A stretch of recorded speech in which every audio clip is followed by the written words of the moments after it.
Hi, and welcome to another Watch Geek video. Since I got a pretty positive feedback on my buying guide video covering the metal G-Shocks, and a lot of you guys asking for more of such content, I decided to do another one. This time, we'll cover one of the most popular G-Shock models, the 6900. These watches are some of the most recognizable G-Shocks out there, thanks to the famous three-eyed design. And they have been featured in so many movies, shows, and music videos that they have become a part of pop culture. This line has a lot of options for pretty much anyone's taste, from basic and fashionable models all the way to geeky Bluetooth-enabled ones. Since a lot of these look similar, this video will help you understand what each model offers so you don't end up buying the wrong watch. Also, please note that each model I cover has at least a dozen and sometimes even hundreds of different color variations, so I will only explain the difference in size and functions of a certain model line, but note that the watch shown is just one variant of all the available color schemes. It all starts with the basic DW-6900. This is the origin model that was introduced in 1996 as the successor to the DW-6600, which was the first G-Shock worn by Navy SEALs. DW-6900 is a basic battery-operated G-Shock that comes with basic G-Shock functions just like the Square 5600. So you get one alarm, a 24-hour countdown timer settable down to a second, a 24-hour stopwatch that can measure down to 1/100th of a second, and that's pretty much it.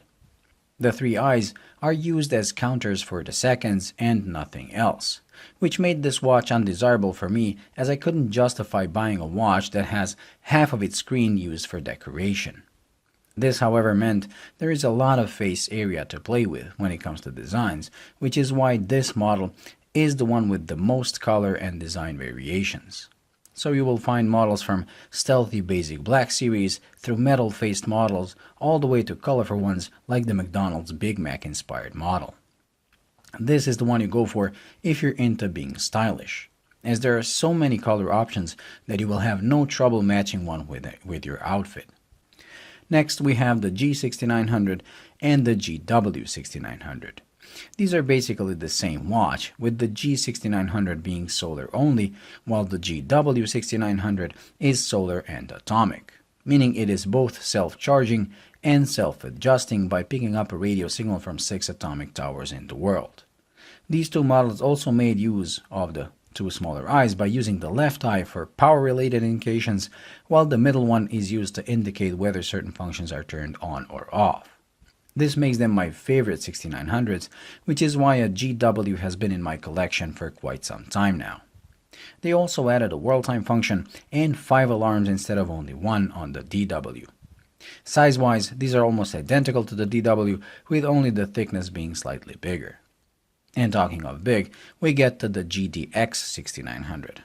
This is part of the extra large series of G-Shocks, and it's a basic battery-operated G-Shock just like the DW, only in a much larger case. So if you're a big guy or simply like oversized watches and find the regular sized 6900 small, this is the one for you.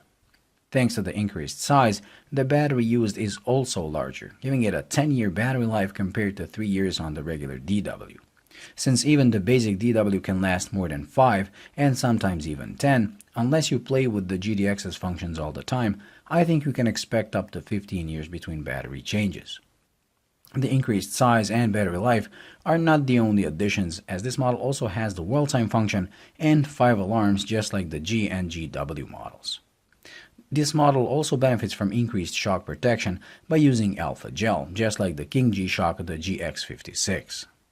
On this model, Casio returned to using the eyes as decoration only, and since the face was not used to house a solar cell, this model became a great base for collaborations with almost as many colors and variations as the original DW.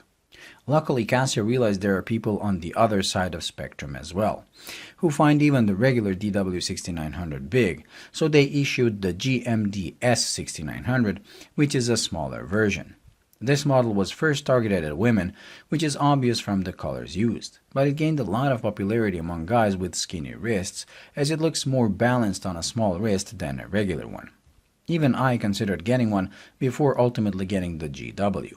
When it comes to technology, this one is almost identical to the GDX model, so a regular battery-operated watch with a stopwatch, timer, a world time function, and weirdly 3 instead of 5 alarms. Now we'll move on to a couple of models that, although officially bearing the 6900 name and having the same case shape, to me don't really belong to the 69 family as they don't have the traditional 3-eyed design. The first one is the GLS-6900 that uses the same case as the regular DW, but a different module. Although the screen layout looks a lot like a flipped DW9052, this is actually a lot more advanced. So despite being just another regular battery-operated G-Shock, it uses a low temperature resistant LCD that doesn't become sluggish and slow at extreme cold. It also has two 1000-hour stopwatches, with their progress being displayed graphically at the center of the screen. It has a 24-hour countdown timer, 5 alarms, a world time function, and a yachting timer with preset times from 1 to 10 minutes. It also has a flash alert, just like the original DW. The next very similar model is the GLX-6900 that again uses the same case but uses the module from the G7900, which has basically the same functions as the GLS, only with a different screen layout. And instead of having a yachting timer, this watch shows the moon phase and tide graph data. These two watches are both part of the G-Lide series, aimed at surfers and snowboarders. Lastly, we come to the Bluetooth lineup, with the first generation GB6900 already out of production and replaced with the second generation using the same name. Both watches can display notifications from your phone, like email alerts, and even show who's calling you. They also come with a phone finder function and allow you to control the music player on your phone using the watch, which can be useful while running. Also, all the settings and functions of the watch can be adjusted on the phone using the app, making operating the watch very intuitive. Not to mention, these watches also collect time data from your phone by automatically connecting a couple of times a day, making them self-adjusting watches as long as the phone is in the range. They come with regular G-Shock functions as well, like a stopwatch, countdown timer, and world time, with the alarm having a vibration option as well. Since they're not self-charging, you will be forced to change the battery on them every 2 or so years. The second generation is also available as an extra large model with the name GBX-6900, so make sure to pay attention when buying so you don't end up with the wrong size of the watch. As a fun fact, Lewis from Unboxing Therapy YouTube channel wears one of these, and you can see it on his wrist in a lot of his videos. I believe his version is the GBX. Well, this covers the 6900 lineup, or at least models I managed to remember. If I missed a model, please let me know in the comment section and maybe I'll include them in my future videos. Also, if you're interested in the GW6900, make sure to check out my very detailed review and tutorial by clicking on the link in the corner.